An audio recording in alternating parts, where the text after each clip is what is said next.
আছো? আমিও ভালো আছি। আমরা সবাই জানি বিশ্ব আজ করোনা ভাইরাসের মহামারীতে আক্রান্ত, আমাদের দেশও তার মধ্যে রয়েছে। এক্ষেত্রে তোমরা সকলেই এখন বাসায় রয়েছো নিশ্চয়ই। এই সময়টুকুতে আমরা যেন অবহেলা করে না কাটাই, সেজন্য Siraj Mia Memorial model school কর্তৃপক্ষ তোমাদের এই সময়টুকু কাজে লাগানোর জন্য আমাদের ইউটিউব অনলাইন ক্লাসেস চ্যানেলের মাধ্যমে তোমাদের ক্লাস নেওয়া শুরু করেছে। আশা করি এতে তোমাদের অনেকটা হলেও উপকার হবে। আমি সৈয়দা রাশিদা লতিফ। আজকে তোমাদের যে ক্লাসটি নিব সেটি হচ্ছে পঞ্চম শ্রেণীর বাংলাদেশ ও বিশ্ব পরিচয় ক্লাসটি আমি নেব।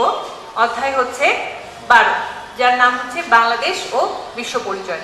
তোমরা দেখতে পাচ্ছ নিশ্চয়ই, আমি এখানে বোর্ডে কিছু প্রশ্ন লিখে রেখেছি। আমরা আজকে মোটামুটি এই প্রশ্নগুলো নিয়েই তোমাদের সাথে আলোচনা করব। আশা করি এই প্রশ্নগুলো নিয়ে আমি যতটা আলোচনা করব, তোমরা যদি বাসায় অনুশীলন করো অবশ্যই তোমরা এই অধ্যায় সম্পর্কে ভালো একটি জ্ঞান অর্জন করতে পারবে এবং তোমাদের পরীক্ষার জন্য প্রস্তুতিও তোমরা সুন্দরভাবে নিতে পারবে। তাহলে চলো আমরা ক্লাস শুরু করি। আমাদের প্রথম প্রশ্নটা দেখো, লেখা আছে জাতিসংঘ কবে প্রতিষ্ঠিত হয়, এর লক্ষ্য উদ্দেশ্যগুলো কি? আসো আমরা প্রথমে জানি জাতিসংঘ কি। আমরা ন্যাচারালি সবসময় শুনে থাকি বলে থাকে যে পৃথিবীতে এ পর্যন্ত 2টি বিশ্বযুদ্ধ হয়েছে। প্রথম বিশ্বযুদ্ধ, দ্বিতীয় বিশ্বযুদ্ধ। যুদ্ধ মানেই আমরা জানি মারামারি, হানাহানি, কাটাকাটি। ঠিক তেমনি এই বিশ্বযুদ্ধগুলোর মধ্যেও এরকম ছিল, তবে এটা ছিল দেশের সাথে দেশের। প্রথম বিশ্বযুদ্ধ কাটিয়ে ওঠার পর দ্বিতীয় বিশ্বযুদ্ধ যখন হচ্ছিল তখন পৃথিবীর অবস্থা খুবই ভয়ঙ্কর পরিণতিতে হয়েছিল। যেমন আমাদের একটা উদাহরণ আমরা জানি, আমরা শুনে থাকি যে জাপানের নাগাসাকিতে হিরোশিমায় বোমা বিস্ফোরিত হয়েছিল, যেখানে প্রচুর মানুষ আহত নিহত হয়েছিল, অনেক মানুষ বিকলাঙ্গ হয়ে গিয়েছিল। এরকম আরো অনেক উদাহরণ রয়েছে। ঠিক সেরই ধারাবাহিকতায় তখন বিশ্ববাসী মনে করলো যে না, বিশ্বতে এরকম হানাহানি মানামানি করলে চলবে না, আমাদের একটি শান্তি সংঘ প্রতিষ্ঠা করতে হবে এবং সেই সংঘটির নাম হচ্ছে জাতিসংঘ। জাতিসংঘের প্রথম উদ্দেশ্য এবং লক্ষ্যই হচ্ছে বিশ্ব শান্তি প্রতিষ্ঠা করা। এবং তখনই মানুষ উপলব্ধি করলো দেশের সাথে দেশের যুদ্ধ করে নয়, বরং ভ্রাতৃত্ব ও বন্ধুত্বপূর্ণ সহযোগিতার মাধ্যমে আমরা একে অপরের উপর নির্ভরশীল হয়ে একটি সুন্দর বিশ্ব গড়ে তুলতে পারি। তারই পরিপ্রেক্ষিতে 1945 সালের 24শে অক্টোবর এই জাতিসংঘ প্রতিষ্ঠিত হয়। তাহলে তোমরা নিশ্চয়ই বুঝতে পারছো জাতিসংঘ কবে প্রতিষ্ঠিত হয়। জাতিসংঘ 1945 সালের 24শে অক্টোবর প্রতিষ্ঠিত হয়। এখন আমরা জানবো এর লক্ষ্য উদ্দেশ্যগুলো কি কি। তোমাদের কাছে নিশ্চয়ই তোমাদের পাঠ্য বইটি রয়েছে। তোমরা পাঠ্য বইটি যখন পড়বে তখন পেজ নাম্বার 93-তে যখন যাবা, পেজ নাম্বার 93 উপরে দেখবে লেখা আছে জাতিসংঘের উদ্দেশ্য নিয়ে শিক্ষকের সহায়তায় আলোচনা করি। আমি তোমাদের বইটা একটু দেখিয়ে দিচ্ছি, তাহলে তোমরা আরেকটু ক্লিয়ার হবে। এই যে হচ্ছে আমাদের বইটি, এই বইটি ঠিক এইখানে তোমরা দেখবে জাতিসংঘের লক্ষ্য উদ্দেশ্যগুলো লেখা আছে এবং এখান থেকে আমরা খুব ইজিলি জানতে পারবো যে জাতিসংঘের লক্ষ্য উদ্দেশ্যগুলো কি ছিল, কেন জাতিসংঘ প্রতিষ্ঠা করা হয় এবং এতে আমাদের কি উপকার হয়েছে, কি অপকার হয়েছে। আশা করি তোমরা প্রথম প্রশ্নটা বুঝতে পেরেছো। তাহলে আমরা দ্বিতীয় প্রশ্নে যাচ্ছি। জাতিসংঘের বিভিন্ন শাখার কাজ বর্ণনা করো। আমি এই প্রশ্নটি খুব সংক্ষেপে লিখেছি, কিন্তু এখানে অনেকগুলো প্রশ্ন আছে, তবে আমার এই প্রশ্নের মাধ্যমে আমি তোমাদের এই পুরো জিনিসটাই ব্যাখ্যা করে দিচ্ছি সংক্ষেপে। সেটা হলো জাতিসংঘ যখন প্রতিষ্ঠিত হলো এটা তো আর একা একা কাজ করতে পারে না, এর জন্য এটার 6টি শাখা বা পরিষদে ভাগ করা হয়েছিল। জাতিসংঘ একা কাজ করতে পারবে না জন্য এর বিভিন্ন শাখাগুলো গঠন করা হয়েছে। সেই শাখাগুলোর নাম কি? সেগুলো হচ্ছে সাধারণ পরিষদ, সচিবালয়, ওসি পরিষদ, নিরাপত্তা পরিষদ, অর্থনৈতিক ও সামাজিক পরিষদ, আন্তর্জাতিক আদালত। এই 6টি পরিষদের 6 ধরনের কাজ রয়েছে। তোমরা ঠিক তোমাদের বইয়ের 92 পেজটায় যখন যাবে, আমি একটু দেখিয়ে দিচ্ছি তোমাদের, তাহলে পড়তে সুবিধা হবে। এই 92 পেজটাতে যখন যাবে এরকম দেখবে সার্কেল সার্কেল করে অনেকগুলো পরিষদ দেয়া আছে, 6টি পরিষদ দেয়া আছে এবং এখানেই লেখা আছে কোন পরিষদের কি কাজ। যেমন আমি তোমাদেরকে বলছি, প্রথমে আমাদের দেয়া আছে সাধারণ পরিষদ। সাধারণ পরিষদের কাজ কি? অ্যাকচুয়ালি জাতিসংঘের প্রধান শাখাটাই হচ্ছে সাধারণ পরিষদ। এই সাধারণ পরিষদই আমাদের ম্যাক্সিমাম কাজটি, অর্থাৎ সর্বোচ্চ কাজটি সাধারণ পরিষদ করে থাকে। সাধারণ পরিষদ যে সমস্ত কাজ করে থাকে, যেমন ধরো আমি তো তোমাদের সরাসরি বলে দিলাম সাধারণ পরিষদের কাজ কি? তোমাদের প্রশ্ন এমনও হতে পারে যে জাতিসংঘের একটি প্রধান শাখা রয়েছে যার মাধ্যমে জাতিসংঘ তার সকল কার্যক্রম পরিচালনা করে, উক্ত শাখাটির নাম কি? এরকম প্রশ্ন হতে পারে, তখন তোমরা বলবা উক্ত শাখাটির নাম হচ্ছে সাধারণ পরিষদ। এখন প্রশ্ন যদি আরেকটু করা হয় যে সাধারণ পরিষদের 3টি 2টি কাজ লেখো, তাহলে তোমরা কি লিখবে? তোমরা বইয়ের মধ্যে দেখবে ওখানেই লেখা আছে সাধারণ পরিষদ বিভিন্ন দেশের সমস্যা নিয়ে আলোচনা করে, এটি একটি কাজ। যে কোনো দেশকে শাখার সদস্য নির্বাচন করে, যে কোনো সমস্যা নিয়ে আলোচনা করে, মহাসচিব নিয়োগ করে, এই ধরনের কাজগুলো সাধারণ পরিষদ করে থাকে।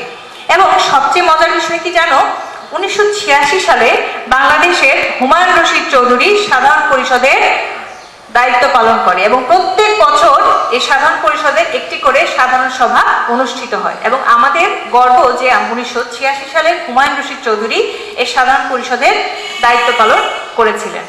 যাই হোক, আমরা পরেরটাতে যাচ্ছি, সেটা হচ্ছে সচিবালয়। এই সচিবালয়ের কাজ হচ্ছে জাতিসংঘের সকল প্রকারের প্রশাসনিক কাজকর্ম এরা পরিচালনা করে থাকে। তোমরা যখন এই সার্কেলটা পড়বে, এটার মধ্যে লেখা আছে আরেকটা জিনিস, আরেকটা মজার জিনিস, তোমরা এটা সবাই জানো, তারপরও আমি বলছি। জাতিসংঘের মহাসচিব নাম কি বা তিনি কোন দেশের নাগরিক? আমরা সবাই জানি তিনি পর্তুগালের নাগরিক এবং তার নাম হচ্ছে আন্তোনিও গুতেরেস। এই হচ্ছে আমাদের সচিবালয়ের কাজ। নেক্সট হচ্ছে ওসি পরিষদ। ওসি পরিষদের কাজ মোটামুটি এখন নেই বললেই চলে। এরা সাধারণত উপনিবেশিক এলাকাগুলোতে অর্থাৎ ওসিভুক্ত এলাকাগুলোতে এরা কাজ করে থাকে। সরি, আমি ভুল বলেছি, এখানে ওসিভুক্ত এলাকাগুলোতে ওসি পরিষদ কাজ করে থাকে। বর্তমানে এর কাজ খুব কম, নেই না, আছে একটু কম। যাই হোক, পরবর্তীতে হচ্ছে নিরাপত্তা পরিষদ। বিশ্ব শান্তি প্রতিষ্ঠা এবং নিরাপত্তা রক্ষার দায়িত্ব হচ্ছে নিরাপত্তা পরিষদ। আর একটু মজার জিনিস দেখো, নিরাপত্তা পরিষদের প্রত্যেকটা দেশেরই কিছু সদস্য রয়েছে, মানে প্রত্যেকটা পরিষদের সদস্য রয়েছে। সাধারণ পরিষদের সদস্য রয়েছে, সচিবালয়ের সদস্য রয়েছে, ওসি পরিষদের সদস্য রয়েছে, ঠিক তেমনি নিরাপত্তা পরিষদেরও কিছু সদস্য রয়েছে। এই সদস্য কারা? সদস্য হচ্ছে বিভিন্ন দেশগুলো। তো সাধারণ পরিষদের 5টি স্থায়ী সদস্য রাষ্ট্র রয়েছে, সেগুলো কি কি আমরা জানবো। এবং এটা জানার জন্য তোমরা অবশ্যই তোমাদের বইয়ের এই যে সার্কেলগুলো আছে নিরাপত্তা পরিষদ, এখান থেকে আমরা দেখতে পাবো। এখানে লেখা আছে আমাদের স্থায়ী সদস্যগুলো হচ্ছে যুক্তরাজ্য, যুক্তরাষ্ট্র, রাশিয়া, ফ্রান্স ও গণচীন। অর্থাৎ এই 5টি রাষ্ট্র হচ্ছে নিরাপত্তা পরিষদের স্থায়ী সদস্য। এছাড়াও আরো 10টি করে সদস্য নির্বাচিত হয়, তারা প্রত্যেক 2 বছরের জন্য নির্বাচিত হয়ে থাকে।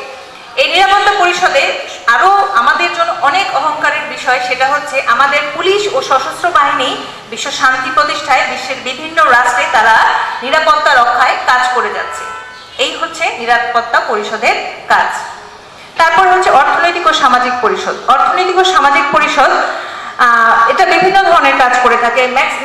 ন্যাচারালি এটা সামাজিক ও অর্থনৈতিক দিকগুলোতে কাজ করে থাকে। যেমন ধরো, সামাজিক সমস্যাগুলোর মধ্যে আছে দারিদ্র দূরীকরণ, শিক্ষা, বেকারত্ব, এই জিনিসগুলা এরা করে থাকে। আবার ধরো, আমাদের জীবনযাত্রার মান কিভাবে উন্নয়ন করা যায়, আমাদের মানে আমি কিন্তু জাতিসংঘের অন্তর্ভুক্ত সকল সদস্য রাষ্ট্রগুলোর কথা বলছি, আমি শুধু আমাদের কথা বলছি না। তোমাদের এটা বুঝতে হবে যে জাতিসংঘের যে সদস্য রাষ্ট্রগুলো আছে সবগুলো সদস্য রাষ্ট্রই এই সাধারণ সামাজিক ও অর্থনৈতিক পরিষদটি সকলকে সাহায্য সহযোগিতা করে থাকে। এরপরে হচ্ছে আমাদের আন্তর্জাতিক আদালত। আমরা ন্যাচারালি আদালত কথাটির সাথে যখনই পরিচিত হই আমাদের মনে হয় সেখানে আচার বিচার হয়ে থাকে, মানে বিচার কার্য পরিচালনা হয়ে থাকে। আসলেই সত্য। এখানে সদস্য রাষ্ট্রগুলোর যদি সীমানা নিয়ে কোনো বিরোধ দেখা দেয়, তাহলে সেই বিবাদ সমস্যার সমাধান করে থাকে হচ্ছে আন্তর্জাতিক আদালতের মাধ্যমে। আমরা 2012 সালের বঙ্গোপসাগরের সমুদ্র সীমা নিয়ে মিয়ানমারের সাথে একটি বিরোধে বাংলাদেশের বিপক্ষে একটি রায় পাই, নিজের পক্ষে মানে বাংলাদেশের পক্ষে একটি রায় পাই। আমরা মায়ানমারের সাথে যে আমাদের সীমানা নিয়ে বিরোধ ছিল, সেক্ষেত্রে আমরা আমাদের পক্ষে রায়টি পেয়েছি এবং সেই রায়টি হয় হচ্ছে 2012 সালে এবং এটি পাশ হয় আন্তর্জাতিক আদালতে। আমি খুব সংক্ষিপ্তভাবে তোমাদের এই জিনিসগুলোকে আলোচনা করলাম। এখানে অনেক ধরনের প্রশ্ন আছে, তোমরা যখন প্রত্যেকটা এই পয়েন্টগুলো পড়বে তোমরা নিজেরাই বুঝতে পারবে আসলে প্রশ্নগুলো কি। এর জন্য আমি খুব সংক্ষেপে লিখে দিয়েছি যে জাতিসংঘের বিভিন্ন শাখার কাজের বর্ণনা করতে পারবে। আশা করি তোমরা অনেকটাই বুঝতে পেরেছো। ওকে, তাহলে আমরা নেক্সট টপিকে চলে যাই। নেক্সট টপিকটা হচ্ছে বিভিন্ন উন্নয়নমূলক সংস্থার বর্ণনা করা। জাতিসংঘের বিভিন্ন শাখা রয়েছে, এই শাখাগুলো যেমন কাজ করে, এই শাখাগুলোর পাশাপাশি সংস্থাও রয়েছে। আমি জানি তোমরা এগুলোর নাম আমরা অনেকেই জানি, যেমন ইউনিসেফ, ফাও, WHO, ইউনেস্কো, এই নামগুলোর সাথে আমরা সবাই পরিচিত। তোমরা তোমাদের বইয়ের ঠিক পেজ নাম্বার 94-তে যখন যাবা তখন ঠিক দেখবা এরকম আবার একটা সার্কেল দেওয়া আছে। এই সার্কেলের মাধ্যমে তোমরা এই জিনিসগুলো আরো ক্লিয়ার হবা। ঠিক এইভাবেই আমরা যেমন জাতিসংঘের বিভিন্ন শাখার কাজগুলো পড়েছি, আমরা বিভিন্ন উন্নয়নমূলক সংস্থার কাজগুলো আমরা এখান থেকে ইনশাআল্লাহ জানতে পারবো বলে আমরা আশা করছি। আমি তোমাদের কয়েকটা ধারণা দিচ্ছি। যেমন ধরো, প্রথমে একটি উন্নয়নমূলক সংস্থা হচ্ছে ইউনিসেফ। ইউনিসেফের পুরো নাম হচ্ছে জাতিসংঘ আন্তর্জাতিক শিশু তহবিল। এরা সাধারণত শিশুদের উন্নয়নে কাজ করে থাকে এবং এটার সদর দপ্তর অবস্থিত নিউ ইয়র্ক শহরে, যুক্তরাষ্ট্রের নিউ ইয়র্ক শহরে অবস্থিত। তাহলে ইউনিসেফ ন্যাচারালি যেহেতু শিশুদের নিয়ে কাজ করে, এরা শিশুদের জন্য বিভিন্ন ধরনের কাজ করে থাকে। যেমন শিশুদের প্রতিষেধক টিকার ব্যবস্থা করে, পুষ্টিকর খাবার ব্যবস্থা করে, স্বাস্থ্যসম্মত পায়খানা তৈরি করার ক্ষেত্রে তারা সাহায্য করে। এই ধরনের বিভিন্ন ধরনের কাজগুলো ইউনিসেফ করে থাকে এবং আমাদের দেশে ইউনিসেফ বহু ধরনের কার্যক্রম পরিচালনা করেছে, সেটা আমরা জানতে পারি। তোমরা এটা আরো একটু ছোট জিনিসের মাধ্যমে জানতে পারবে। যেমন ধরো, আমরা সবাই ছোট থেকে মিনা কার্টুন দেখে অভ্যস্ত। এই মিনা কার্টুনটা যখন আমরা দেখি তখন কিন্তু আমরা এখান থেকে অনেক কিছু শিখতে পারি এবং আমরা জানি এটা ইউনিসেফের উদ্যোগে এই কার্যক্রমটি পরিচালনা হচ্ছে। আশা করি তোমরা এটার মাধ্যমে বুঝতে পারবে যে ইউনিসেফ আমাদের দেশে কি কি কাজ করে যাচ্ছে। এরপরে হচ্ছে বিশ্ব ব্যাংক। বিশ্ব ব্যাংকের সদর দপ্তর যুক্তরাষ্ট্রের ওয়াশিংটনে অবস্থিত। এর কাজ হচ্ছে বিশ্বের বিভিন্ন দেশের উন্নয়নে গৃহীত বিভিন্ন প্রকল্পকে সাহায্য করে থাকে। অর্থাৎ কোনো দেশ যদি কোনো বড় প্রজেক্টে বা বড় ধরনের কোনো কাজ করতে চায়, সেক্ষেত্রে যদি তাদের কোনো অর্থনৈতিক সহযোগিতার প্রয়োজন হয়, বিশ্ব ব্যাংক সে সমস্ত দেশগুলোকে সহযোগিতা করে থাকে। এটা হচ্ছে বিশ্ব ব্যাংকের কাজ। এরকম করে ইউএনডিপি, ইউনেস্কো, বিশ্ব স্বাস্থ্য সংস্থা, খাদ্য ও কৃষি সংস্থা, এই ধরনের সংস্থাগুলো বিভিন্ন ধরনের কাজ করে থাকে। যেমন ধরো, আমি এখন বিশ্ব স্বাস্থ্য সংস্থার সম্পর্কে তোমাদের একটু বলি। এটার ইংরেজি হচ্ছে ওয়ার্ল্ড হেলথ অর্গানাইজেশন। এটি ইতালির রোমে এর সদর দপ্তর অবস্থিত। যেমন আরো একটি সংস্থা রয়েছে যেটা এখন আমাদের জন্য সবচেয়ে বেশি গুরুত্বপূর্ণ, সেটি নিয়ে আমি এখন আলোচনা করতে যাচ্ছি। সেটি হচ্ছে বিশ্ব স্বাস্থ্য সংস্থা। এর ইংরেজি হচ্ছে ওয়ার্ল্ড হেলথ অর্গানাইজেশন। তোমরা যখন এই বইটি নিবে তখন দেখবে এখানে অনেক তথ্যই তোমরা পেয়েছো। যেমন এখানে লেখা আছে বিশ্বের 6টি অঞ্চলের কার্যক্রম পরিচালনা করে। অর্থাৎ বিশ্ব স্বাস্থ্য সংস্থা বিশ্বের 6টি অঞ্চলে কার্যক্রম পরিচালনা করে। বাংলাদেশের সংস্থাটি দক্ষিণ পূর্ব এশিয়ার অন্তর্গত। এটি বিভিন্ন ধরনের কাজ করে থাকে। তার মধ্যে আমি তোমাদের একটি অনেক গুরুত্বপূর্ণ কাজের কথা আমরা বলি, সেটা হচ্ছে আমরা ছোটবেলায়, তোমরা তো এখন অনেক ছোট, আমি আমার ছোটবেলার কথা বলছি, অনেক ছোটবেলায় শুনেছি যে বসন্ত হলে মানুষ বাঁচত না, কলেরা হলে মানুষ বাঁচত না, এই ধরনের কথাগুলোর সাথে আমরা পরিচিত ছিলাম। এখন তো আমরা উন্নয়ন বিশ্বে বাস করছি, এখন অনেক কিছু ডেভেলপ হয়েছে। সবচেয়ে মজার বিষয় কি জানো, এই বিশ্ব স্বাস্থ্য সংস্থার উদ্যোগেই আমাদের এই পুরো বিশ্ব থেকে গুটি বসন্তর মতো রোগটিকে আমরা নির্মূল করতে সক্ষম হয়েছি। এখন আর কেউ গুটি বসন্ত হলে মৃত্যুবরণ করে না।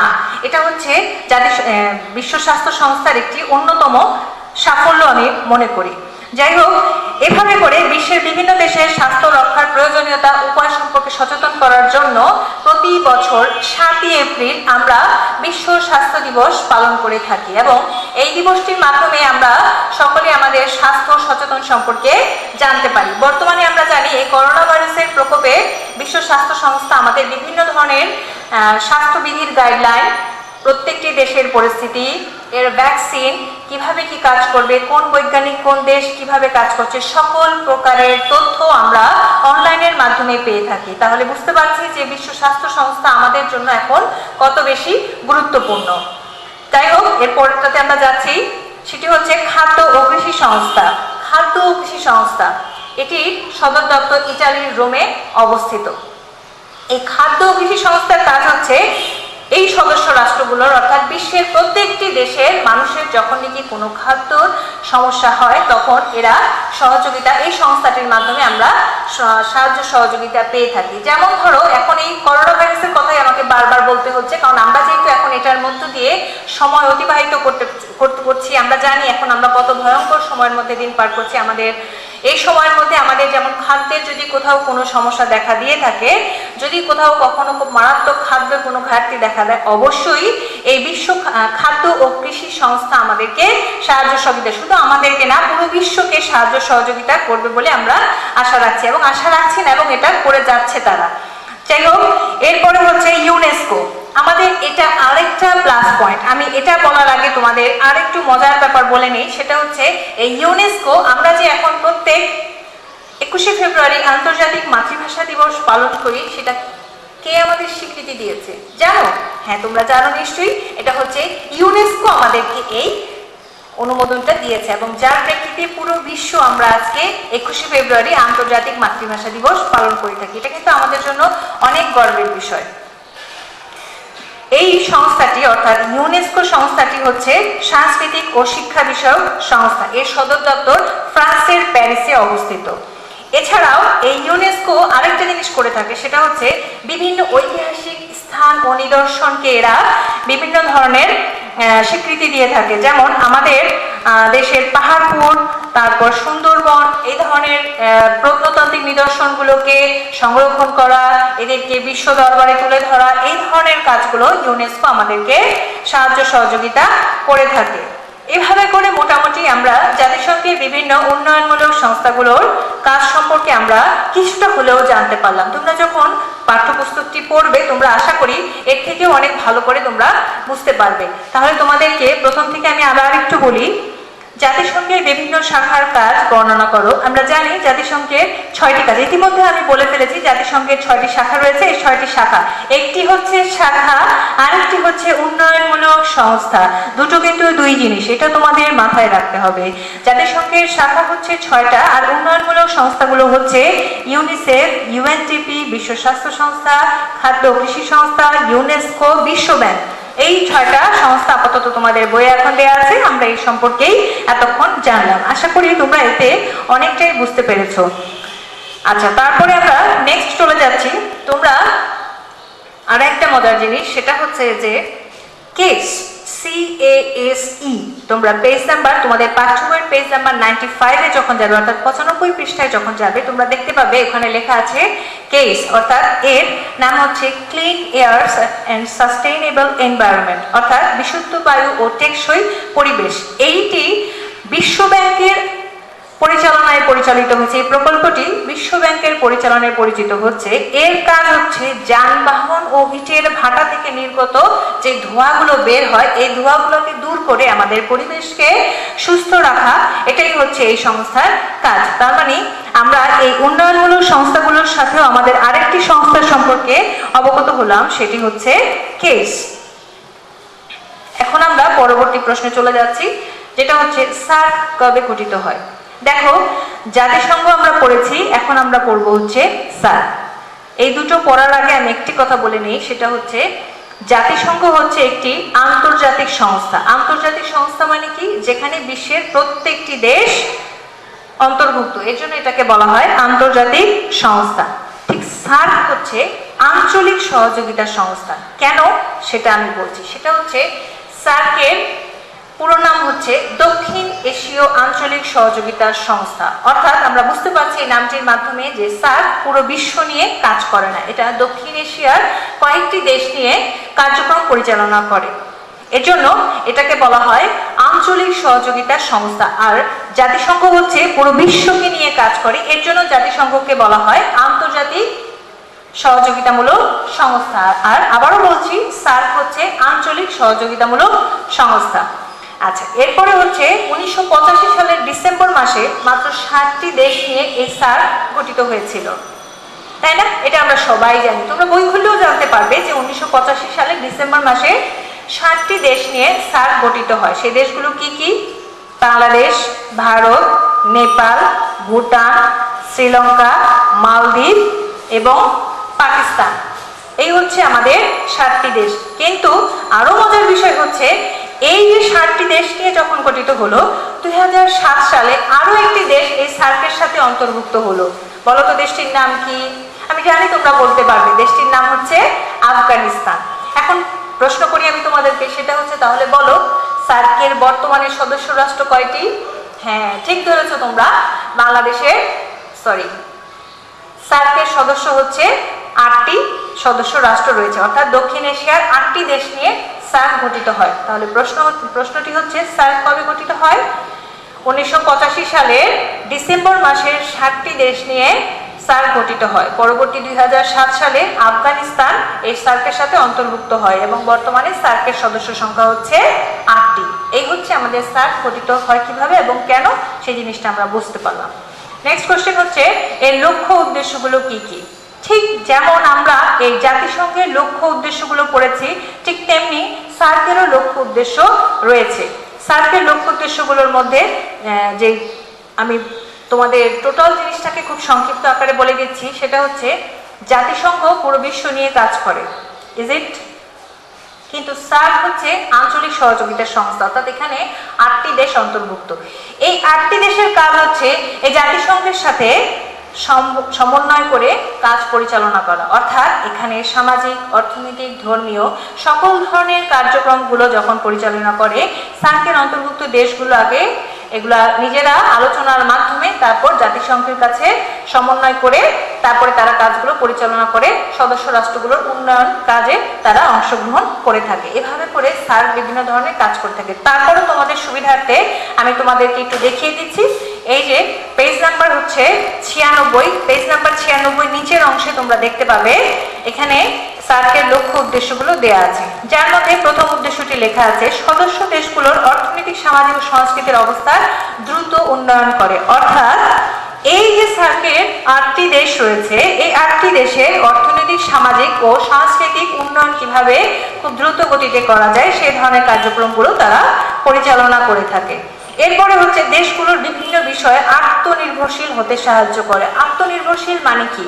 অর্থাৎ সে প্রত্যেকটি দেশ যেন নিজে ডেভেলপ করতে পারে, নিজের পায়ে দাঁড়াতে পারে, নিজের অর্থনৈতিক, সামাজিক অবস্থা উন্নয়ন করতে পারে, মাথাপিছু আয় বাড়াতে পারে, অর্থনৈতিক উন্নয়ন করতে পারে, জীবনযাত্রার মান উন্নয়ন করতে পারে, শিক্ষার হার বাড়াতে পারে।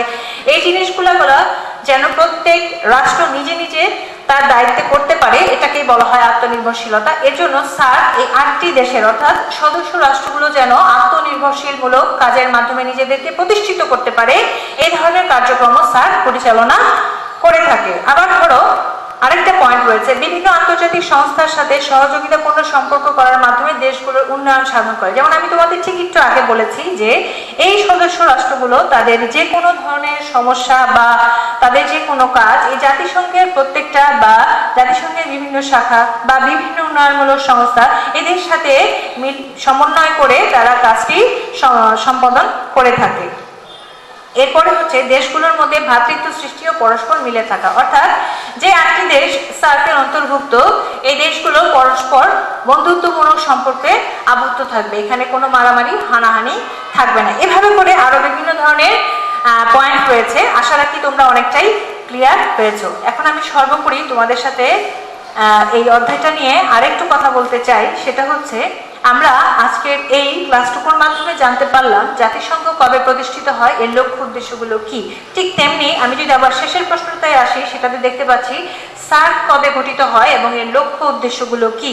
এই দুটো প্রশ্ন কিন্তু প্রায় কাছাকাছি। তোমরা যখন এই প্রশ্নগুলো পড়বে খুব টেকনিক্যালি পড়বে, এই কারণেই বলছি, দেখবা তোমরা যখন পড়তে যাবে তোমাদের কাছে মনে হবে উদ্দেশ্য লক্ষ্যগুলো অবশ্যই এক, কিন্তু এখানে সামান্যতম পার্থক্যগুলো আছে। তোমরা সেই পার্থক্যগুলো লক্ষ্য করে অবশ্যই এটাকে পড়বে, তাহলে দেখবে তোমাদের এই জিনিসগুলো অনেকটা সহজ হয়ে যাবে। তোমাদেরকে একটু কষ্ট করে আমি একটু বাড়ির কাজ দিতে চাই, সেটা হচ্ছে এতক্ষণ আমি যে ক্লাসটা নিলাম, আমি জানি এখানে তোমাদের অনেকের অনেক ধরনের প্রশ্ন আছে, অনেক ধরনের সমস্যা ফেস করবা, অনেকে আমার কথা বুঝতে পারবা না, অনেক ধরনের সমস্যা হতে পারে। তোমরা যে কাজটি করবে সেটা হচ্ছে আমাদের এই online classes Siraj Mia Memorial model school YouTube চ্যানেলে সার্চ করে তোমরা সাবস্ক্রাইব করবে।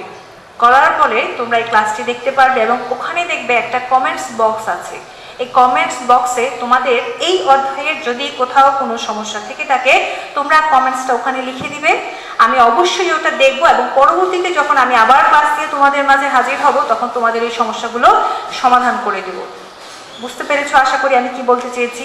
এখন তোমাদেরকে যে বাড়ির কাজটা আমি দিচ্ছি সেটা হচ্ছে তোমরা প্রথমে বাসায় এই অধ্যায়টা খুব ভালো করে পড়ে দেখবে তোমাদের প্রথমে এটা পড়তে ভালো লাগছে না, পড়ো না, রেখে দাও, কিছুক্ষণ পরে তোমরা আবার পড়ো, আবার যখন এই ক্লাসটা দেখবে আশা রাখি এই ক্লাসটা হলে তোমাদের কিছুটা মজা লাগবে, এবং এই মজা নিয়ে যখন তুমি পড়তে যাবে, এই অধ্যায়টা যখন তুমি খুলবে তোমার কাছে অনেক ভালো লাগবে। তখন তুমি কি করবে আমি বলি, বইটা খুলবে, খুলে প্রথমে পুরোটা সুন্দরভাবে ঠান্ডা মাথায় তুমি রিডিং পড়ে যাও। রিডিং পড়ার পরে তুমি আমার যে পড়ার স্টেপগুলো, ধাপগুলো আমি দিয়েছি, সেই ধাপ অনুসারে তুমি এই পড়াগুলো পড়ো। ইনশাল্লাহ আশা করি তোমার অবশ্যই পড়াটা হয়ে যাবে। এবং তুমি সাথে সাথে কি করবে, আমি যে ছোট ছোট সংক্ষিপ্ত প্রশ্নগুলো বলেছি, তোমরা ভিডিওটা দেখলে বুঝতে পারবে আমি কি ধরনের ছোট ছোট প্রশ্নগুলো বলেছি। এই প্রশ্নগুলোর মাধ্যমে তোমরা বাড়ির খাতায় এটা করে রাখো। যখন আমাদের স্কুল খুলবে তখন আমি অবশ্যই তোমাদের এই খাতাগুলো দেখে দেব, যেন তোমাদের কোথাও কোনো সমস্যা না থাকে। তোমাদেরকে আমি আরেকটু বলতে চাই, সেটা হচ্ছে প্রশ্নগুলো আমি আরেকটু বলে যাই। যেমন ধরো আমি এখানে একটা জিনিস স্কেপ করে দিয়েছি প্রথমে, যে জাতিসংঘ কবে প্রতিষ্ঠিত হয় সেটা আমরা জানলাম, কিন্তু আমরা কবে এর সাথে সংযুক্ত হই সেই জিনিসটা তোমাদেরকে জানানো হয়নি। আমি খুবই দুঃখিত, আমি এখন সেটা বলছি যে বাংলাদেশ 1974 সালের 17ই সেপ্টেম্বর জাতিসংঘের সদস্যপদ লাভ করে। তাহলে বুঝতে পারছো যে আমাদের স্বাধীনতা যুদ্ধ 71 সালে শেষ হয়, আমরা 74 সালে এই জাতিসংঘের সাথে সংযুক্ত হয়ে যাই। আর বর্তমানে জাতিসংঘের সদস্য সংখ্যা হচ্ছে 193টি। এরকম করে ছোট ছোট কিছু প্রশ্ন আছে, যেমন জাতিসংঘ কবে প্রতিষ্ঠিত হয়, বাংলাদেশ কবে সদস্য হয়, বর্তমান সদস্য সংখ্যা কত, সাধারণ পরিষদের সভাপতিত্ব করে বাংলাদেশের কোন নাগরিক, তারপরে হচ্ছে জাতিসংঘের মহাসচিবের নাম কি। এই ধরনের ছোট ছোট প্রশ্নগুলো তোমরা অবশ্যই অনুশীলন করবে। আমাদের যখন ক্লাস চলছিল আমরা তখনই বলেছিলাম, এবং তোমরা সবাই জানো আমি জানি, যে এই বইয়ের অর্থাৎ এই বিষয়ের বাংলাদেশ ও বিশ্ব পরিচয়ের প্রত্যেকটা লাইন, প্রত্যেকটা পেজ তোমাদের জন্য ইম্পর্টেন্ট, এবং প্রত্যেকটা লাইনই তোমাদের প্রশ্নের জন্য অন্তর্ভুক্ত। কারণ আমরা জানি আমাদের প্রত্যেকটা লাইন থেকে শূন্যস্থান পূরণ আসার সম্ভাবনা আছে, যে কারণে প্রত্যেকটি লাইন তোমাদের জন্য ইম্পর্টেন্ট। তাই আশা রাখি আজকে আমার এই সামান্যতম ক্লাসটুকুর মাধ্যমে তোমরা এই অধ্যায় 12 অনেকটাই ক্লিয়ার হয়েছে। এই বলে আমি আমার ক্লাস শেষ করছি। তোমাদের জন্য সর্বোপরি বলতে চাই, বিশেষ প্রয়োজন ছাড়া কেউ বাড়ি থেকে বের হবে না। যে যেখানে আছো সুস্থ থাকবে এবং ভালো থাকবে, এবং অবশ্যই স্বাস্থ্যবিধি মেনে চলবে। ধন্যবাদ সবাইকে। আসসালামু আলাইকুম।